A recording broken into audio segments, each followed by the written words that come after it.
So we need to finish up the gonads, and God, I don't know when the exam will be. It's scheduled for Wednesday, right? Monday. Because today is Wednesday. Oh, it's today. That's what all these papers are in my pack. All right, put everything up. Let's take the test. I would have cried. You would cry. I'd cry too. Not yet, Satan. I'd cry too. The class would all simultaneously develop coronavirus. We would I know. cry. You just leave and go on a toilet paper buying field trip. Or you see Mean Girls where she said, I had to go to like 3 different stores. So, yeah, the exam is scheduled for Monday. I don't even know if it can be Wednesday. You know, we lost, I put exam one, I pushed exam one back a day, so that cost us a day, and then we had a snow day, right? So, sort of 2 days back. So, I'll make a decision. Don't let me leave today without making the decision. Just need to see how far we get today. But it definitely will not be Monday. The question is, will it be Wednesday, or will it be after the break? That would suck. That would really Study part of the chapter on my own and catch up. Yeah, okay. Well, anyway. Let's see how we go here. All right. So we're almost done with the endocrine system, and we just need to finish up the gonads. And I reviewed everything up to the gonads. If you look at the last material in your notes, you've got GnRH, and you've got FSH and LH. FSH in the male versus the female, LH in the male versus the female, and what that left us with was testosterone, estrogen, things like that. So we'll start with testosterone, and I'm not going to associate it with males or females just yet. I mean, obviously it's the male hormone, but I don't want to go there yet because as you probably remember, from maybe this semester, certainly last semester, and I know you weren't all here last semester, it's the presence or absence of testosterone that determines our primary sex characteristics. And so we need to look at that in detail. We looked at it very, very superficially. So we are looking at an indifferent embryo. And this is externally. We'll have to look at the internal. I know we've never even touched on that. So the indifferent embryo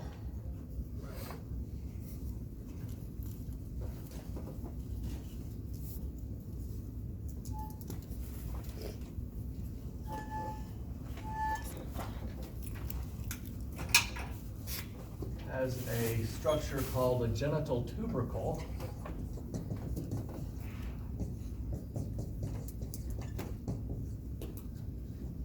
Structures called the genital folds,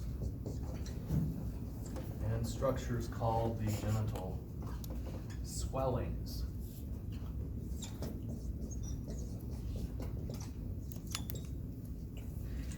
And so it's the presence or the absence of testosterone that determines the fate of these structures.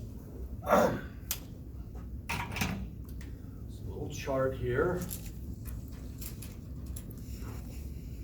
So if the embryo is a male, chances are testosterone is present. If the embryo is a female, chances are testosterone is absent. And I'm saying chances are because you can have a male who doesn't have enough testosterone. By enough, I mean what you would consider normal. You could have a female that makes a little more than she should. Why would a female be making? Well, testosterone is a steroid. Steroids are made in the adrenal cortex, right? They're not just made in the gonads. So pituitary. An adrenal cortex tumor could cause a female to make excess testosterone. A male's primitive gonads, primitive testicles, might not be making enough. So it's not, always cut and dry. It's usually cut and dry. I'd say 99.89% of the time it's cut and dry. But you do have people born with what are called indifferent genitalia. So the genital tubercle, and this is the same chart from last semester. You probably recognize it if you were here. Last semester I just didn't give you the picture or the names. We just called them structures 1, 2, 3. The genital tubercle forms the glans penis, and in females it forms the clitoris. So a clitoris and a glans penis are actually the same thing. Their size, shape, some of that's a little different, but they're the same thing. The folds form the shaft of the penis. If testosterone is present, if testosterone is absent, they form the labia minora.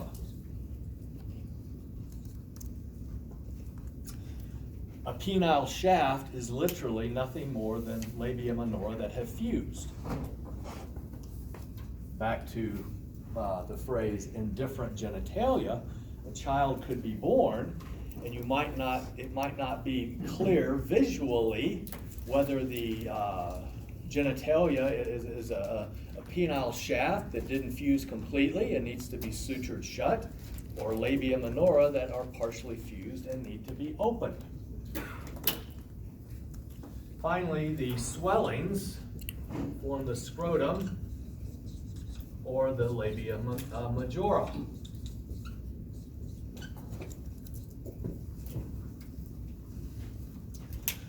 Right, so that's the external story.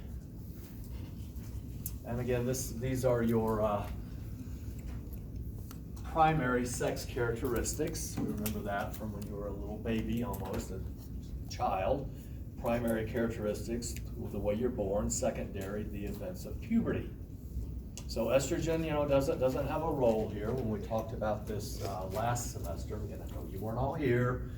We talked about it last semester in the context of hydrophobic molecules to include steroids, to include testosterone, estrogen, and cortisone. Lay people would assume that it is testosterone embryologically that causes a male to have these structures, and estrogen embryologically that causes a female to have these, and that is not how it works. It is testosterone or not that determines your primary sex characteristics. So estrogen doesn't come up until puberty.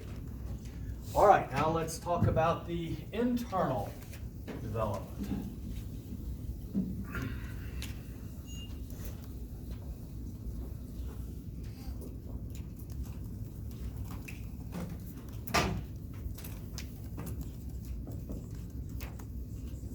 So, the indifferent embryo.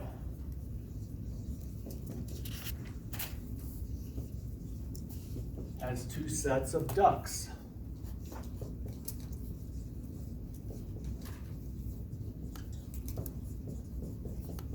The Wolffian ducts will give rise to internal male structures.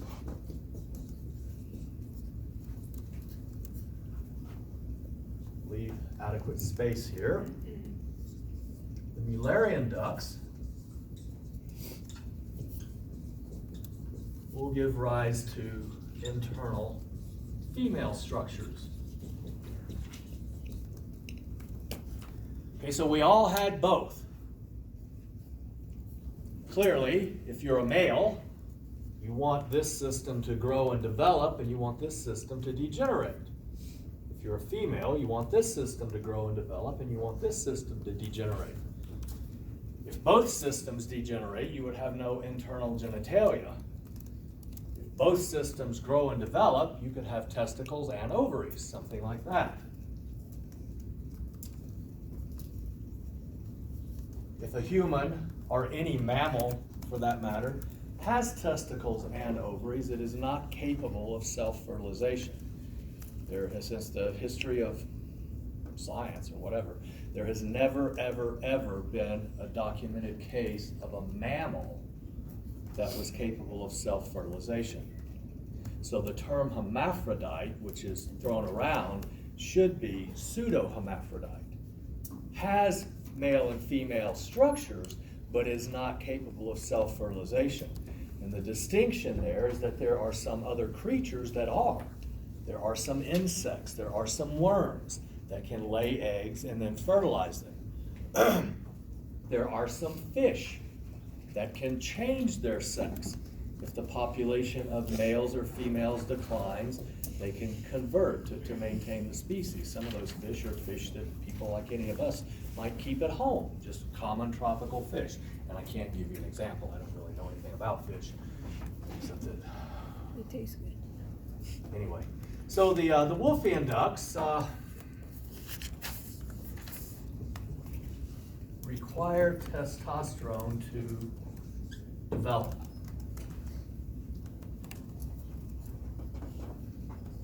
Without testosterone, they degenerate.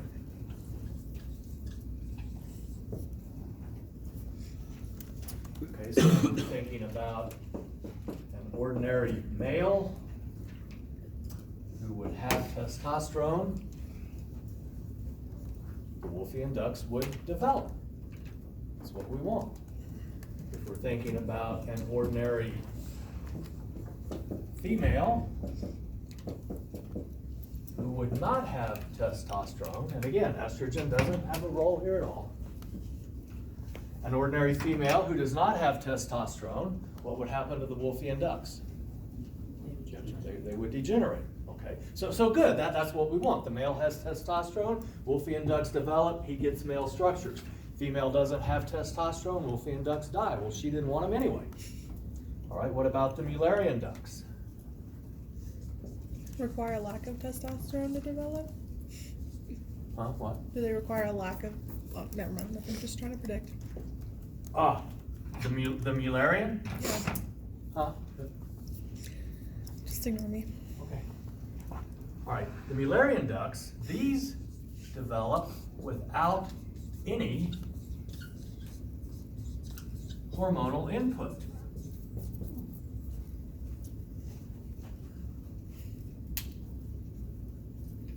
Well, that works for the female. The female doesn't have testosterone. The Wolffian ducts die. The Mullerian ducts live on. They don't require anything. Okay, so that's what we want. But what problem do we have? The male has testosterone. The Wolffian system develops. Mullerian also develops. So these ducts, these are inhibited by Mullerian inhibiting hormone, MIH. So who's going to have Mullerian inhibiting hormone? Males. Males, hopefully, yeah. So the ordinary male, 44XY, will have testosterone and MIH. The testosterone will cause the Wolffian system to develop. MIH will cause the Mullerian system to degenerate. Ordinary female will not have testosterone, will not have MIH. No testosterone, Wolffian system dies off. No MIH, Mullerian system lives. Or lives. Personify the Mullerian ducts, but What produces the MIH? that's interesting. I'm about to tell you. So, if we had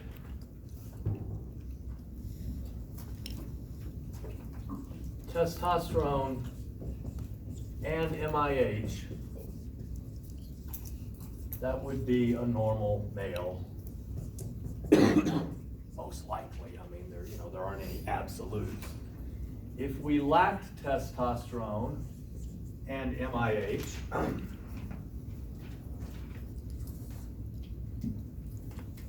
and this is basically what I have over there.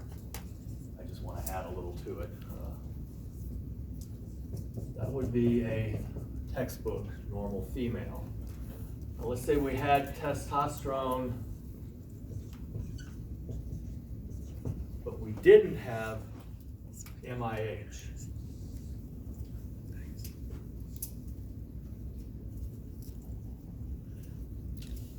May be thinking, well, it's a male because of the testosterone, but what if it's a female with a tumor in the adrenal cortex?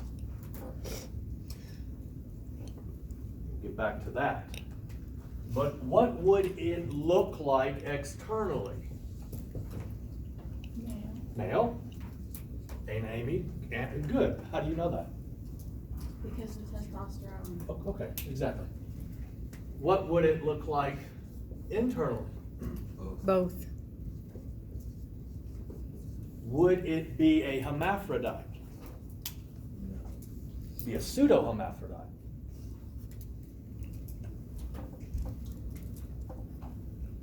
And Eileen, here we go. So what is it, male or female though? Genetically, what is it, male or female? Male.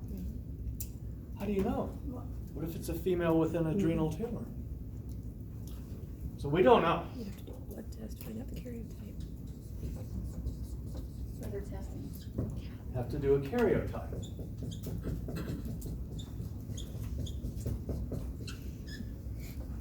Is it XX or XY? Okay, here we go. Our last case. We don't have testosterone, but we do have MIH. So externally, somebody else, not Amy again, does it look like a male or a female? Female. Because no testosterone, the tubercle folds and swellings will develop clitoris, minora, and majora. Okay, so externally female. Internally, Neither. right. No testosterone, Wolffian system doesn't develop.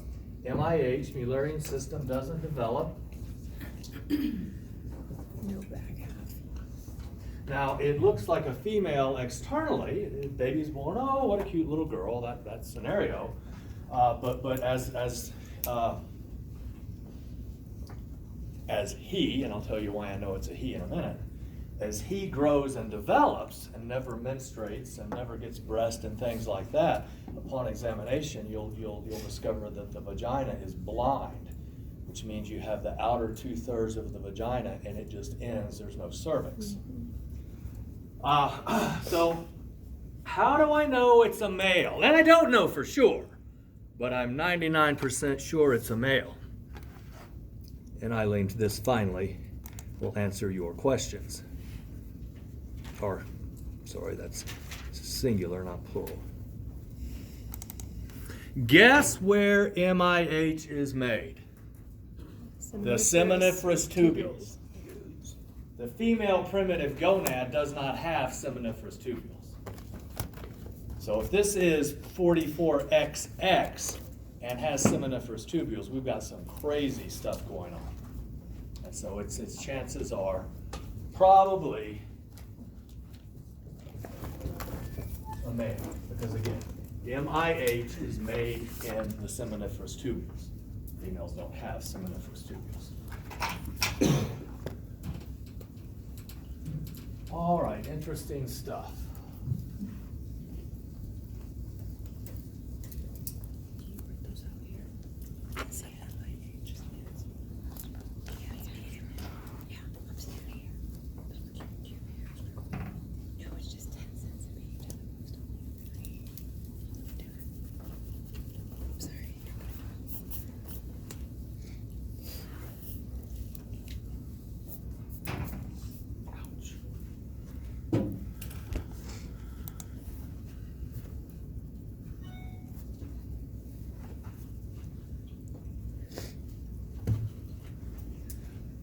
All right.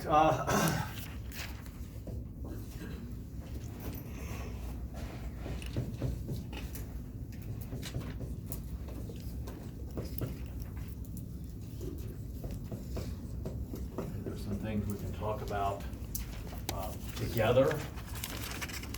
So, for example, we'll all recognize this one. Stimulating the osteoblast. Testosterone does that in males, estrogen does it in females.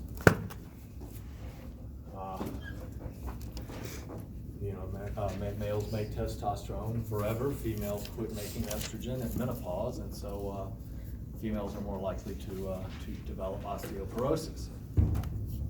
But anybody at any age can get osteoporosis because testosterone and estrogen are what category?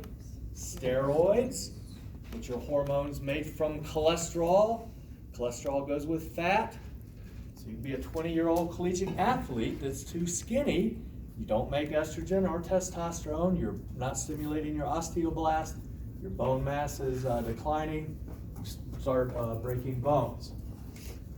The other thing we can put up here for both sexes is puberty.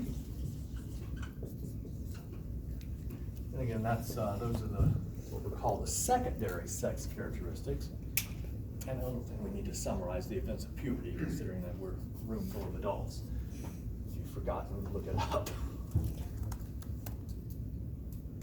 Sex drive. Interestingly and sort of new, we're kind of coming to learn and understand that testosterone may actually play a role in the female sex drive, as opposed to saying testosterone males, estrogen females. It is testosterone males, estrogen females, but testosterone may be important in the female sex drive as well. And then finally,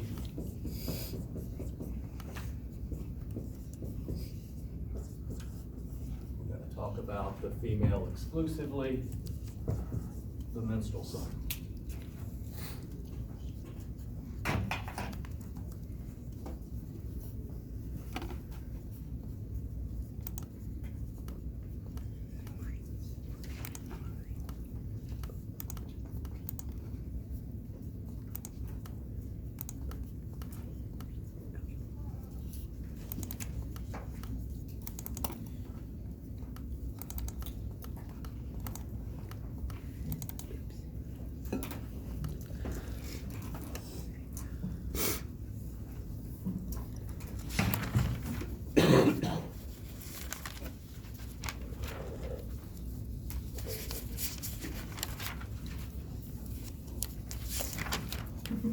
Everybody knows that we read left to right and we read top to bottom. And so when you look at the cycle in females, that's what you're doing. It's a series of graphs. And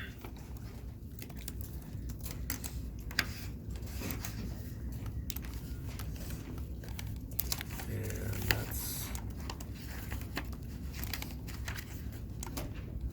all we need. Slightly smaller.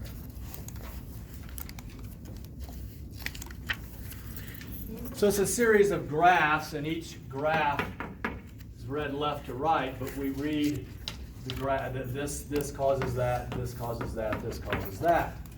So looking very, very superficially, and then I'll help you put it into some steps. In the top bar, we've got GnRH, FSH, and LH. Notice everything surges at mid-cycle. You already know that LH causes ovulation. You know that ovulation is on day 14 for a textbook. A cycle is 28 days for a textbook. I blew it up and covered up things that we don't need. So but you see it ends at 28, which starts us over at 0.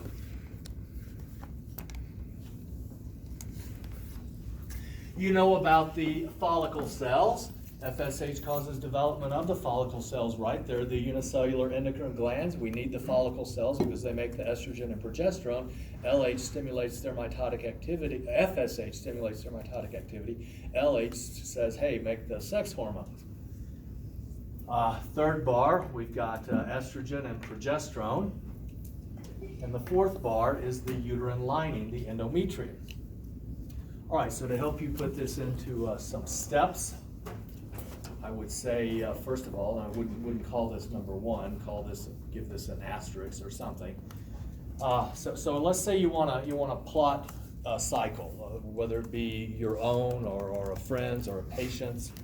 You take a calendar, and on the first day of any detectable menstrual flow, you put a 1.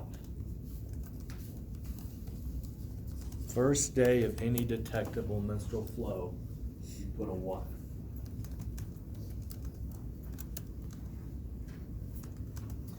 And so that would be here-ish. the individual is going to menstruate. But we're going to see GnRH go, well, I said I'd help you put it in some steps. All right, so we've got our asterisk. First day of detectable menstrual flow is taken. Okay.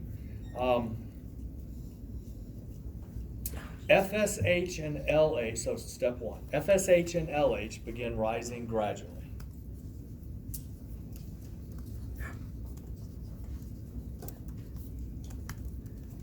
Now here's where as we read left to right, we also read top to bottom.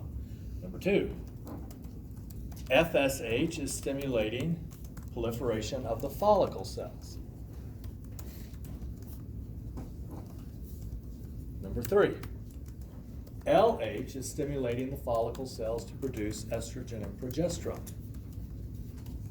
Okay, so all that you already know. You knew that before you came through the door this morning. You've been there, done that, repeated.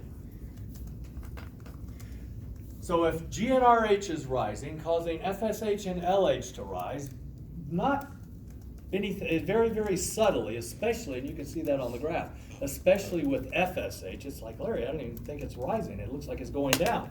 Well, it rose before it went down. It's very, very subtle. The rise in LH, very, very subtle. FSH causing development of the follicle cells, LH stimulating the follicle cells to make estrogen and progesterone. There we go. So what do we see in the next bar? We see estrogen and progesterone rising. So I don't know what step you're on, but step next, say estrogen and progesterone begin to rise.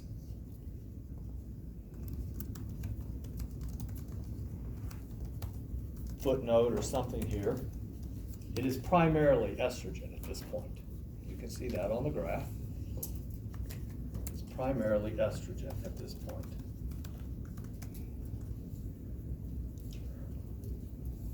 So we think again, as we read left to right, we read top to bottom. So this is causing this is causing this. This is causing this. So your next point, number, whatever, would be to say estrogen is stimulating proliferation of the endometrium. Okay, guys, that's why the endometrium gets thick. Estrogen is there, stimulating it to grow and thicken. And why do we need a thick endometrium at this point? In case pregnancy occurs. The embryo has to implant in the endometrium. So again, this causes this, work our way down. We see the endometrium proliferate. Now here's the coolest part about the whole thing. Probably want to quote me here, whatever number this is. The rise in estrogen, comma, through positive feedback, comma, causes an LH surge. The rise in estrogen, through positive feedback, causes an LH surge. The rise in estrogen, through positive feedback, causes an LH surge. So you contrast that with Chapter 1, basic homeostasis. System produces a product inhibits the system. You would expect that the rise in estrogen would inhibit GnRH, which would inhibit FSH and LH. But it doesn't. The rise in estrogen is so fast, so high, that the rise in estrogen, comma, through positive feedback, comma, causes a surge in LH. Semicolon. The LH surge causes ovulation. Period. If you don't like my punctuation, feel free to change it. The rise in estrogen through positive feedback causes a surge in LH. The LH surge causes ovulation. And so look at that. Ovulation. The follicle cells are still there. We saw that earlier in a different picture, which if I can find it quickly, there we go, that'll work. When the egg is released, follicle cells are still in the ovary. what are they doing? They're still making the sex hormones. So if we go back to where we are, even though we've ovulated, the endometrium is still proliferating. Now, which sex hormone was the predominant one before ovulation? Estrogen. Which sex hormone is predominant now? Progesterone. We're not going to worry about inhibit. That's a story for another day. So I don't know what number you're on, but we've got the rise in estrogen, blah, blah, blah, positive feedback, LH surge. LH surge causes ovulation. Your next step is the sex hormones are still stimulating the endometrium. It's primarily progesterone at this point. And the endometrium is still thickening in case pregnancy occurs. All right, finally wrapping it up. The follicle cells die. What's going to happen to estrogen and progesterone if the follicle cells die? It goes down. They go down. So follicle cells die. Estrogen and progesterone levels fall.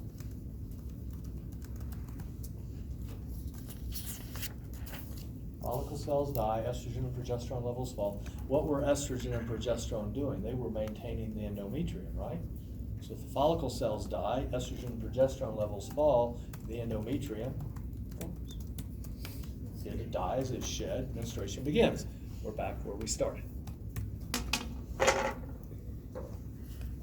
So if you have super low estrogen levels continuously, could your endometrium or the walls just continuously, like you'd be on a period forever? You could have that, or you could simply not ovulate, or you could have a stable endometrium. There's not one thing that you could have. I need something here. Mm-hmm. So for like people that have IUDs as birth control and some of them are hormone releasing like progesterone and estrogen, does that mean the endometrium is just constantly thick? Well, what the IUD does specifically versus some other forms of birth control is it irritates the endometrium so that it never Doesn't get thick. gets thick enough for implantation to occur. However, they're not perfect because I am literally the product of an IUD that didn't work. My parents swear they love me, but when my mother got pregnant with me, she had an IUD. So, but don't worry, son, we still love you. Yeah, I knew you never did. I'm fairly sure they did. They're both dead. That's why I say did as opposed to do. All right, guys, let's